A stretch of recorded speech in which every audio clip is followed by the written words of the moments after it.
What is up, Colorado? What is up, Colorado? Welcome back to another episode of Nuggets and Brews, where we talk Denver Nuggets and we get to drink Colorado craft beer. What a night! What a night it's been. I'm your host, Misa, and the Nuggets just tied up the series. This is a reaction video to the Nuggets getting the win in Game 4, 115-107, in what was, I can't say it was dominating, because, to dominate you have to blow out somebody out, but dude, the way they won tonight, and the way they won Game 3, it just shows how resilient the Nuggets are. Wow, what a performance by the Nuggets in Game 4. The Nuggets get a huge win to tie up the series, heading back to Denver. And it's game on, baby. I told y'all. My last episode, if we win Game 3, we're going to put some pressure on Minnesota. But if we win Game 4, now momentum shifts all the way back to Denver. You have home court again, and it's best out of 3. And it's game on. And to be honest, I'll still be honest with you. This series is still a coin flip, because both, as much momentum as the Nuggets are carrying right now, it's still a bit of a toss-up for me, because both teams have played phenomenal and they've played incredibly well. So, wow, I will enjoy this win tonight, because it was absolutely fantastic for the Nuggets to. They basically had a wire-to-wire win. They led in every quarter, basically. And they were just better tonight. They really were just better. They executed perfectly with minimal mistakes, minimal turnovers, and their defense also was great down the stretch, and also fantastic in that first and second quarter, where they were able to get a little bit of separation and make Minnesota turn the ball over, convert it into those points. But wow, what a night, especially for Nikola Jokic and Aaron Gordon. Nikola Jokic was finished with 35.7 assists, 7 rebounds, and I think 1 block, I believe. A +3 for Jokic. And Aaron Gordon, the man of the night. I am wearing an Aaron Gordon jersey tonight because I felt it was going to be a big night for Aaron Gordon. And I guess I was right tonight. Man, fantastic night for Aaron Gordon. Also, Jamal Murray with 19 points, 8 assists, 5 rebounds. But the 19 points might not seem a lot for Murray, but it was impactful. 19 points for Jamal Murray, who got kind of hot. He had like a Murray flurry. And that shot was ridiculous. That to end the half was just freaking crazy. It was just a haymaker, and the Minnesota fans wanted to get something going towards the end of that half, and for your team to turn it over, you get a dunk on one end, you try and quickly inbound it, lands in Jamal's hands, and he's like, I guess I'll just take the shot, and he does, and just. It was like clean switch. Like if he had shot it like a normal 3, it was just like poof. And then the stare down, like Jamal Murray was on another level tonight. But he didn't need to do too much, because tonight it was Nikola Jokic, Aaron Gordon carrying the load, and also the bench really stepped up. 2 key guys tonight: Justin Holiday, Christian Braun. Fantastic minutes for both of them. Christian Braun hit a huge 3 to kind of, keep momentum going for the Nuggets' way. He had, some nice, some nice layups, some tough buckets that he made.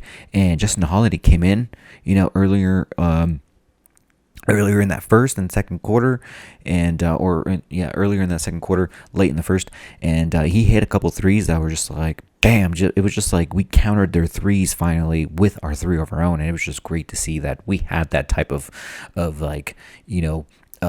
desire and also focus level to make those threes, and to be able to continuously counter the Timberwolves and not allow them to create momentum. Yeah, they were still scoring, at a relatively high rate, but the Nuggets did their job of not allowing to snowball into what Game 2 looked like, which was they would score, we would not score, they would come back and score, and we would not score again, and it was just like we did not allow that to happen at all. I mean, the moments that Minnesota tried to get something going, Nuggets were fantastic and keep attacking them, getting them into foul trouble. And listen, the referees were pretty solid tonight. I can't complain anything about the referees, because it seemed pretty even to me. There was, both, everyone was pretty much in foul trouble. I think Jokic finished with 4 fouls, Gordon finished with 3, Jamal had 2 early, that we had to take him out. Jokic had 4 fouls and he had to sit out basically the rest of the third quarter. So, both teams got penalized pretty heavily for playing physical, but both teams kept playing physical, and it seemed like the Nuggets just had that extra edge to just kind of get over the top. And boy, man, everyone came in clutch. A little iffy down the stretch there in the fourth to kind of end the game. You kind of made it like this weird. I mean, the game was kind of out of reach, but they it did get down to like 6 points with like under a minute to go. So you definitely don't want to. You would just want to clean that up. If you're the Nuggets, just kind of look at some film and make sure you're still executing down the stretch and not giving up easy transition buckets down on the other end whenever you're trying to run the clock out. So make sure you're smart around that. Michael Porter he didn't have a bad game. He only had like 4 points, but I still felt like he was impactful on the defensive end.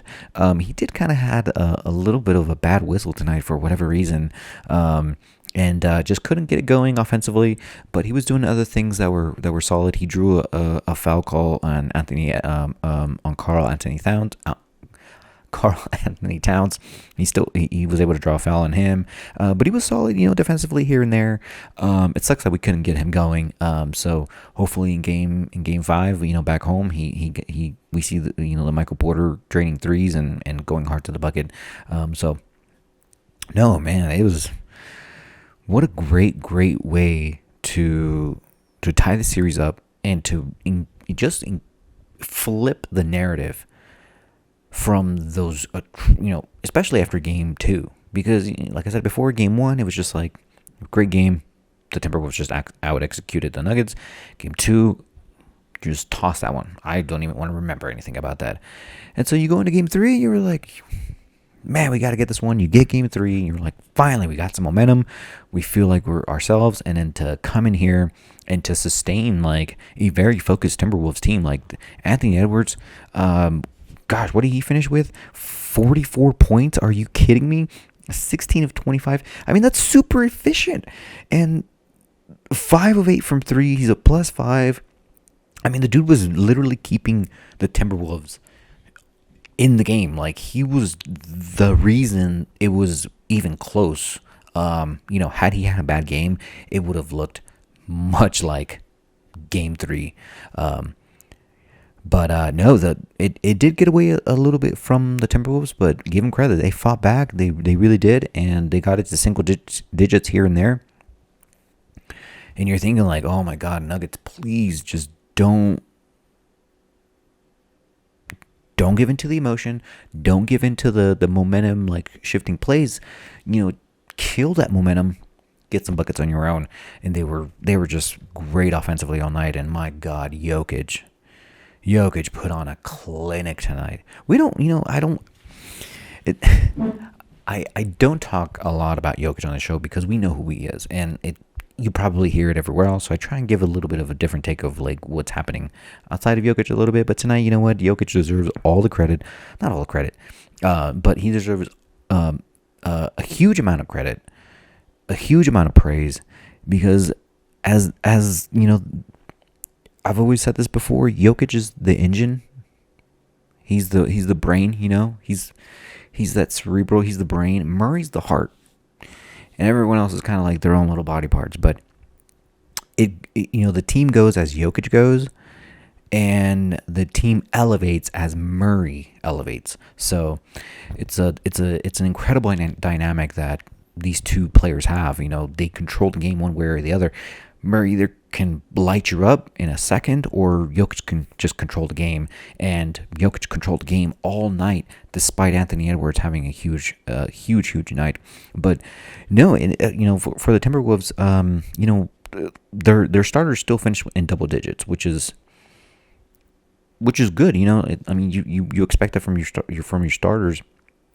but most of their starters either finished in a negative or they were barely a plus. Karl Anthony Towns finished with, let's see, what did he finish with? Because Karl Anthony Towns had like a weird game where he was just trying to take over and it just wasn't working out for him. So it's great to see that, because it seems like we kind of took him out of rhythm, and we kind of took him out of the game just a slight bit, for him to get a little bit frustrated. And so did Gobert. It's amazing how Gobert eats up a lot of those minutes. But listen, he's a fantastic defensive player. Like, he had great sequences in this game where he made things tough. He made Aaron Gordon double think twice about going up for a dunk. I mean, he was under the basket and he could have easily gone for the dunk, and he ended up passing out to Jokic, who misses like a floater, which is incredibly weird. That was like the weirdest play that I've seen, like Aaron Gordon not take like an easy dunk, like literally right under the basket. But that's just kind of like what the Rudy Gobert effect. Like, he's super tall, he's very athletic, and he can easily block your shot. So, but no, some notable non-factors for me was Nickeil Alexander-Walker only finished with 2 points. He did play some really good, solid defense on Jamal Murray, but Jamal Murray just kind of had his bag. He was in his bag, and he was able to get some, just enough separation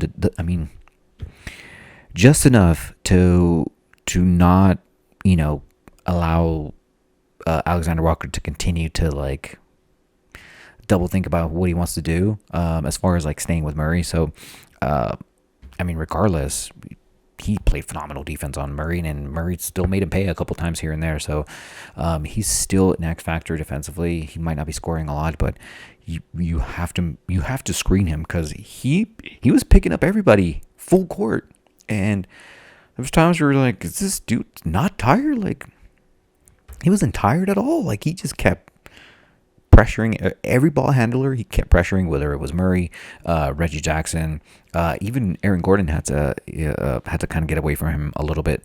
But overall, not a huge X factor offensively, which is kind of, that was mostly Anthony Edwards who was dominating that. Kyle Anderson, 6 points. Naz Reid, 0 points. He only played 6 minutes, but Naz Reid only had about 11 points, and he only made 1 3, which was great, because he can easily light you up if he's free, but he just wasn't. He himself also was kind of taken out of rhythm, because he had to guard Jokic, and Jokic just burned him like multiple times. At one point, he had to wave off Gobert. He was like, no, I got him, and he ended up getting burnt by Jokic one more time. So, I'm so happy this series is tight now, because we as Nuggets fans, we had to endure, a whole week from like Monday to Friday. It was dreadful. I didn't want to listen to anything about Nuggets. I didn't want to hear anything about the Nuggets. I was just like, because it was one of those games where we got our butts kicked, and now Nuggets Nation, we're all feeling much better. We're feeling a lot more confident in our Nuggets, and why not? We just tied this series up, and we showed the world again, hey, we're nobody to mess with, and we're gonna defend our title all the way through.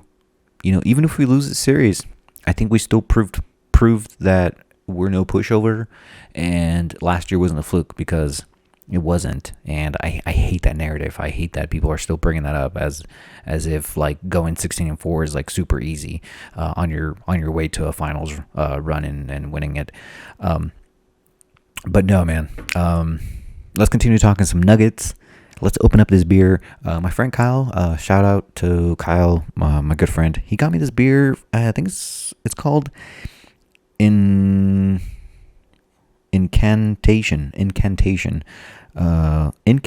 Brewing. Summon Your Thirst. Ooh, it's kind of diabolical looking beer. It's a brewery out in Aurora, Colorado. It's called Altar. El Altar. It's kind of how I say it. It's just El Altar. The Altar. The Altar. I can't say it in English for whatever reason. El Altar. It's a dark lager, so it's nice and light. Even though it's a dark lager, usually lagers are pretty crispy. They're really light in color. But usually dark lagers have a little bit more of like a malty toastiness to it, and they have like this nice richer color. And I prefer a dark lager over a regular lager. One, because obviously it's still light like a regular lager, but it just has a little bit more extra flavor. And sometimes lagers can just be a little too, they might just be a little too light on the taste for me. But yeah, let's open this up and let's give it a taste, because I've never heard of this brewery, and I've never been there, and I would love to go and visit. I wonder what it's all about. I didn't get a sound clip of that. My bad. Let's see if I can get a good pour.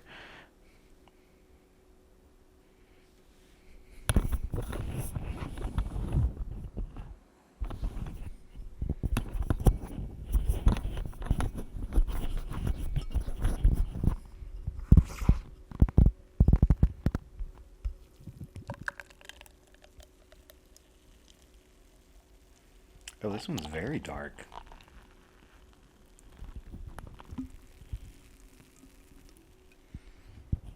Eesh. That was a bit of an iffy pour there.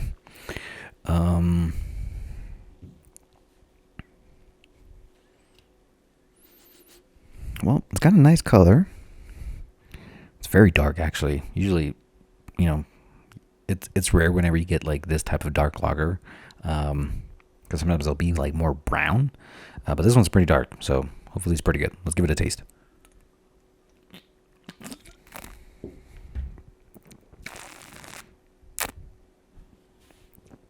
Yo. Oh, that's so toasty. And like, it's got a nice, robust taste to it at the end. A little smoky. That's great. I can't believe this is like 4%. It's got so much flavor. This is fantastic.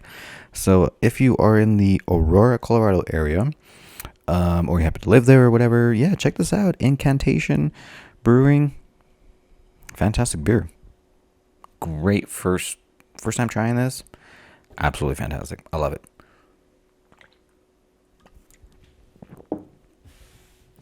All right, fellas. Well, you already know. I'm going to be at Game 5. I'm going to be there screaming my lungs out, cheering for my team. What a journey it's been, right? What a journey it's been for the Nuggets to be where they are now, and to continuously smack the doubters in the face. And this is what we've been clamoring about, right? Like, as Nuggets fans, we know who this team is. We know what they can do. We know who they are. We've seen this team do it. A lot of the big name analysts, a lot of the big time networks, they don't watch the Nuggets. They really don't. And you can tell they don't. And some of even the commentators, like tonight on TNT, Reggie Miller doesn't really watch the Nuggets. You can tell, you can hear it. They just don't watch the Nuggets. And you know what? That's fine. That's totally fine. Nuggets basketball is not for everybody. It's a team basketball. This Nuggets team is about team play, unselfish basketball, unselfish behavior. And I think this week kind of proved it, that, there was some unselfish actions in Game 2 that led up to a ridiculous, embarrassing loss. They learned from it, and they moved on, and they dominated, and they came back and tied the series up. That speaks so much to the character of this team as a whole, as a unit. And you'd love to see it, because we've known it as Nuggets fans. We've always known it was there. We've always feel like this team can come back in any way, because one, you have Nikola Jokic, Jamal Murray, Michael Porter, and Aaron Gordon, and throwing KCP in there. We have a great starting five that have already played so well together that it just seems like anytime the Nuggets are down, I can't lose my faith in this team, because they keep proving it time and time again. And as long as we're healthy, this team is going to be hard to beat every year. especially with Nikola Jokic at the helm, especially with Jamal Murray running point. So, wow. What a great night to be a Nuggets fan. What a great night for the Nuggets to tie it up and shut those stupid Laker fans, first of all, who've been like just trying to troll people like Anthony Edwards is going to help us out. Like, why? Why would you even jump in a conversation that you're not even part of anymore? You've been more annoying than Minnesota fans this week. And also, Minnesota fans, I had a lot of people in my comments always been like, Wolves in 4. Wolves in 4. After game 2, I was like, yeah, whatever. It could happen. Wolves in 4. But after game 3, after the Nuggets destroyed Minnesota, it went from Wolves in 4 to Wolves in 6. They didn't even went to the Wolves in 5. It immediately jumped to Wolves in 6. I found that extremely hilarious that it went from 4 to 6 real quick. But let me tell you this now. Listen, this is still a coin flip of a series. It truly is. But my money's on the Nuggets because they're more experienced. They're starting to find their rhythm again, and they're starting to figure out Minnesota. They really are. And if Rudy Gobert keeps playing, I think we have a chance because it seems like there's a less free flow offense when Gobert's in there. But at the same time, that hinders their defense. If Gobert's not in there, that defense is not as good as it is because Karl Anthony Towns is not that type of big. He's not. And he's not like a defensive stopper like Rudy Gobert. Like Rudy Gobert like plays Nikola Jokic like the best. Like the best. It's like as much as Jokic cooks him, he's the only player that really can at least try and slow Jokic down. He really is the only player who can do it. So you got to keep Gobert in there if you're Minnesota.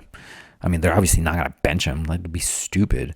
But like I said before, like he's not a huge offensive threat. He's just there to really disrupt Jokic. So we'll see what happens in this series because there's still a long way to go. It really is a long way to go. We have 3 more games, but hopefully it's just 2. And hopefully the Nuggets win the next 2 and just close this out because it's been a hell of a series so far, and it's been such a huge roller coaster. But I am more confident in the Nuggets now than I was last week. And by all means, why shouldn't we? We just went into their house, and we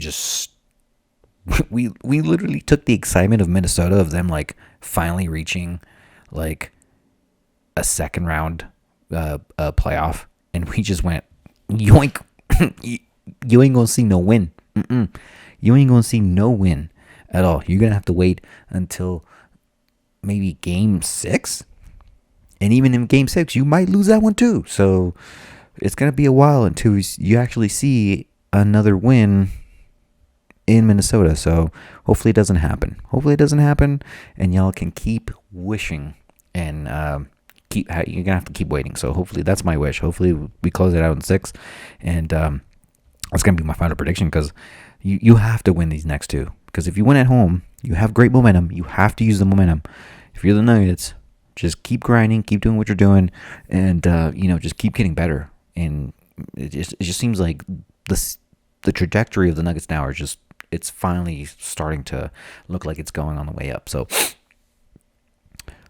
let's win game 5, one game at a time, and then now you're gonna really, really put Minnesota.